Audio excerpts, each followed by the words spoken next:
Coach, team shoots, what, 61.5%. It's the highest field goal percentage since the tournament win against Weber State in 2021.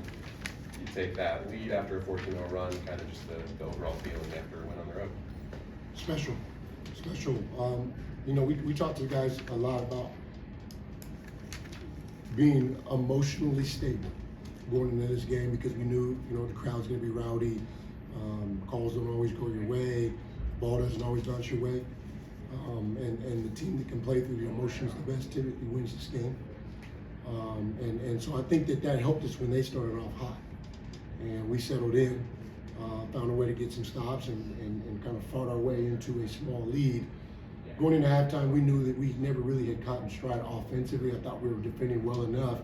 Although we gave up 59%, we did get enough stops to score, to get possessions.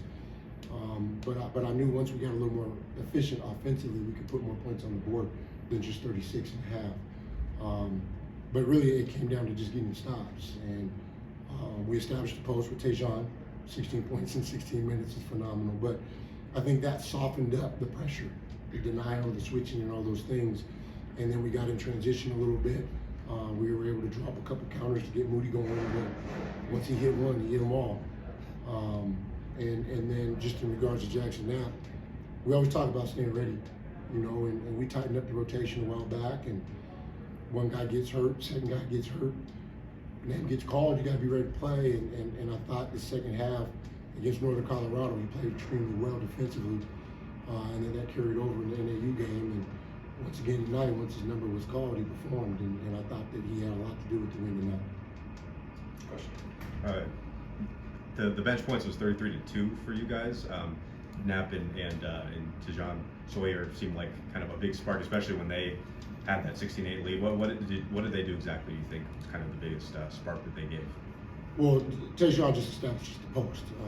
High percentage score with the ball around the basket. I thought that Witt did a good job throwing it over the top. They were fronting them, and they were denying all of our shooters. So we had to get it in there, and I thought he did a good job of getting it in there and loosening them up. Nap was more so just being prepared for opportunities. When the ball turned and he was open, he knocked down shots, a couple backdoor cuts. But I really, it was his defense and his rebounding I thought that stood out the most.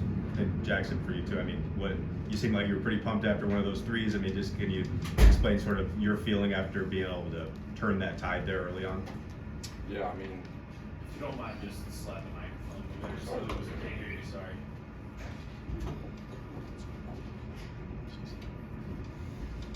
yeah, I mean, I'm a shooter. That's kind of what I'm known for. So being able to get opportunities where my teammates set me up, it's where I can basically finish the play and do the thing that I feel most confident with, and then being able to do it after I practice like over the course of my life, and especially on this stage, is like this. The adrenaline rush was crazy. So I mean, that was pretty much what happened at those threes.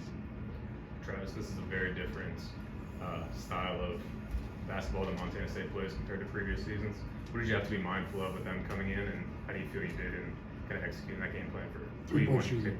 Three-point shooting in the past, they've been more paint dominant, whether it was with the double post or battles penetration. And they made threes, but they were more in the paint.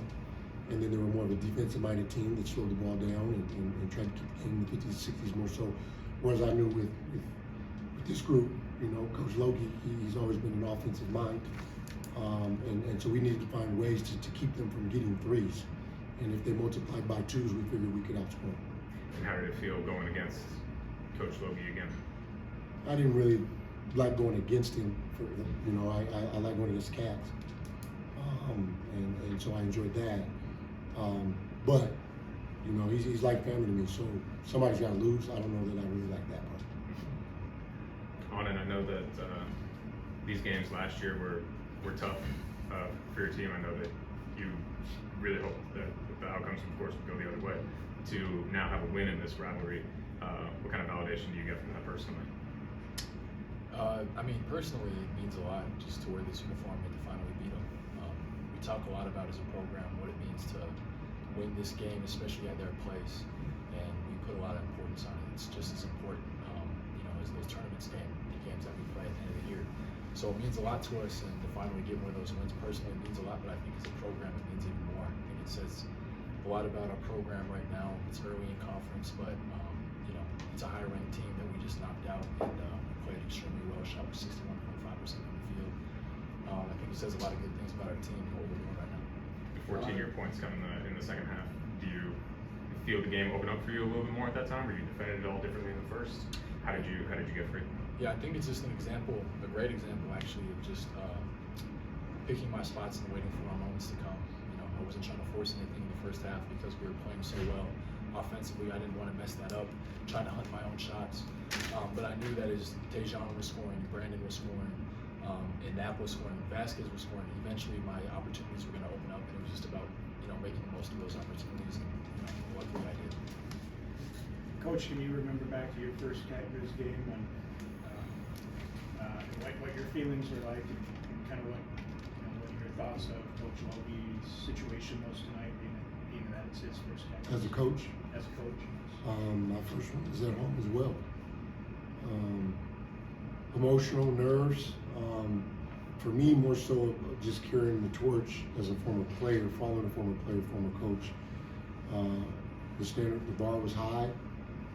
I remember Michael Guinea, or not Michael Guinea, I remember getting a steal down the stretch to pull that one away. I thought it was Michael Guinea. He didn't come to the second year, but that was a defensive battle, that game. So, you know, there's some nerves that comes with that, but you don't respect the game if you don't have a little bit of nerves. Travis, what did you think just watching Brawl Ford and Brandon Ricky go at it? I know it was a great matchup, and what did you think of the way that Brandon Ricky handled that matchup? I thought he handled it extremely well. You know, he was on an island a little bit. Both of them were, and so it's going to be difficult to stay in front of guards like that with the space that was provided for them, with the shooting around them. And when you're coming off those screens, it's just really hard to get in front of guys. And so it was a phenomenal battle. And you know, I think Brandon had a little more help tonight. Jaxon, you played at this game, or you've been in this game before, but this is your first time playing real big minutes and a real role in this game. What was it like just being in that atmosphere that night? Yeah, I mean, just watching basketball ever since I was a kid, I mean, those are kind of environments that you see and you're like, oh man, if I could ever be in that spot, that'd be awesome. And then to be able to be in that kind of sort of environment that is this rivalry, and playing with a bunch of teammates that I care a lot about, and I'm willing to kind of do whatever it takes for them to succeed and be happy. I mean, those are, I wouldn't trade that for anything. Travis, first win in Bozeman since 2020. Just how relieving or gratifying, however you describe it, does it feel to win this game? What's my record? I think it's 13-4 now. It's good. Every time we win, it feels great. And forgive me, I'm sure you've explained it before. The AJ23, what is that? What is that significant? Anthony Johnson passed away a short period of time ago, so just honoring him for the season. I was just teasing about it. No, I know.